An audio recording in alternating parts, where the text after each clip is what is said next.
So one of the VR games I covered recently was the Light Brigade, saying how much I love it, how much I want to play it more recently. Even though all the new releases keep taking up my schedule, I try and find time for this gem of a game, and it turns out I'm not very good at it. Hello there. I hideously missed. But it is great, and the devs got in touch earlier this week to let me know their new update was coming out, called the Memories of War update. It adds a ton of new content to a game that I didn't really think needed more content, but there you go. And I haven't really experienced much of it because I'm not very good at it. However, I have got further in the game than I ever have before, which is an achievement for me. Whoa, I did it! That was a lot easier than the last time I attempted that. I'm feeling good about this, man. I really am.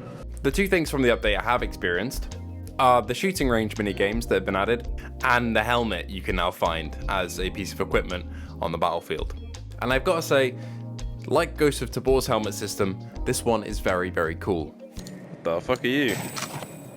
A helmet? Whoa. Oh my god, it's there. It's like the Ghost of Tabor one. Oh my god, I've actually got a helmet on. Can you see that in the flat screen? You can kind of see it. That covers more of my vision than you currently see. But before I go on my typical tirade about how you should play the Light Brigade and why, including my new experiences with the levels that I've actually got onto now that I've beaten the ones that I couldn't beat previously, let's run through the actual changes of the update because you're probably here for that, so here we go. We have two new classes with brand new weapons and abilities. We have the Engineer, a new class that deploys pilotable drones. We have the Breacher, a new shotgun wielding player class. Both of them seem very, very cool. You've got to unlock level 5, I think, of the previous class to unlock the next one. So I'm not quite there yet, but those two classes seem very, very cool. New tactical items and power-ups around the battlefield, including flare guns, cigarettes and cigars, just for style points. Equipable helmets, which as I said, I have actually found. Health flasks to give you health and not just health kits, which is awesome. And very, very immersive, I imagine. Power-up syringes and even more. New levels that have been handcrafted by the devs instead of just procedurally generated. Obviously the new shooting range that I pointed out earlier, and a bunch of balancing and fixes.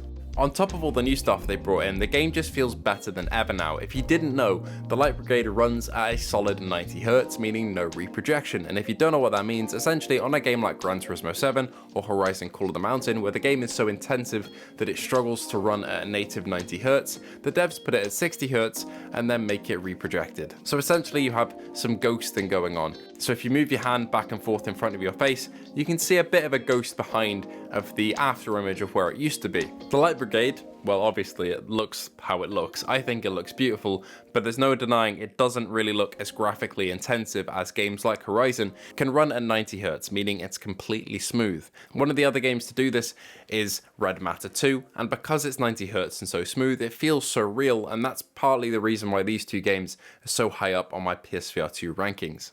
What is that? Oh, it's a charm. What do you do? You have physics, whatever you do. I love how you can just throw the magazines into your ammo pouch and then they land there and they're in there. It's such a cool mechanic. Native 90 really does a load of heavy lifting in making you feel like you're in the world, and suddenly clearing through buildings and clearing through ruins to find enemies feels like you're actually there, which is amazing. Decoy.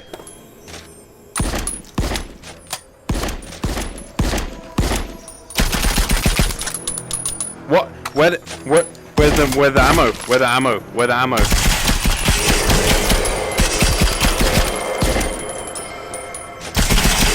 That field decoy has saved my life, because the entire population of Ghana was waiting for me around that corner.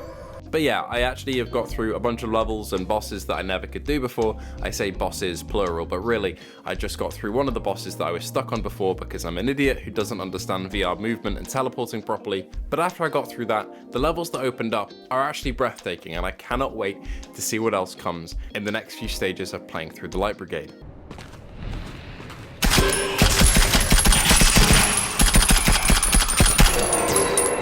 That took a whole magazine to kill one. That does not bode well. Holy shit, this place is amazing. This looks so cool. This is some Chaos Dimension from Warhammer, man. It's a combination of the setting, the oppressive music, the visuals of the enemies in terms of how they're designed, the weapons and weapon systems feeling so chunky and real. It all just comes together in a game that I'd recommend to any roguelite fan, or even any fan of how it looks. If it looks at all intriguing to you, I'd say go for it. The Light Brigade is one of the most slept on games of PSVR2. Period. It really is. Not enough people play this game, and more people should.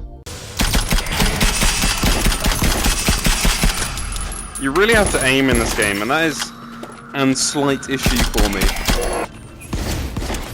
Ah!